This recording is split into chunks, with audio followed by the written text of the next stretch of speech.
আজারুল তুই না আমারে বহুত ঠগাইছস, আমার ঠগাইয়া আমার কাছ থেকে বহুত কিছু খাইছস। আলগা তোরা আমি ঠগাইয়াম, এরকম প্রশ্ন করম তোরে, তুই উত্তর দিয়ে না, নাই তাহলে আমি তোর টেকা কামাই করম আমি। আর আজারুল এদিকে কি হয়েছে? এখন আমার সময় নাই, আমি বাজার যাইতেছি, দেখস না? না না এই বুঝে রাখ, তোর দূরের কথা খাবার। কি কইবি ক, তাড়াতাড়ি ক। আজারুল আমার একটা প্রশ্ন আছে, তুই বলছিস তোরা আমি দিতে রস, তোরা আমি এই যে নগদ এই দেখ কসকসা 500 টাকা তোরা আমি পুরস্কার দেব। তাহলে তুই আমার তাড়াতাড়ি প্রশ্নটা কইরালা, প্রশ্নের উত্তরটা দেখাই না, আমি কস কথা টিয়ালা নিয়ে গিয়া।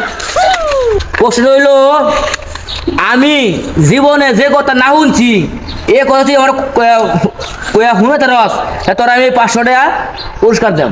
আচ্ছা দিবে তো শুনাই তাহলে? বুঝা কইছস? বুঝাই কইছি। আচ্ছা ঠিক আছে, আমি শুনাইতাছি। এখন তাইলে আমি তোরে কি প্রশ্ন করি? তোর জীবনে তো সব কিছুই তুই দেখে আলছস, মুন্নি আলছস, তাইলে তুই বুঝো কোনোদিন কলা খাইছস না? এই বেড়া ব্যাক করবো মানে আমি জীবনে কলা কম খাইছি রে, ওরা কলা দেখছি শুনছি খাইছি, ওরা বুঝছে না ভালো রেখো। এখন তোরে আমি এমন প্রশ্নই করবাম, তুই বাদ জীবনে যে প্রশ্ন না শুনছস। তোর যে দাদা মরছে, আমার আব্বার কাছ থেকে 1 লক্ষ টাকা ধান নিয়ে হাইরা মরছে, এই কথা কি তুই কোনোদিন শুনছস?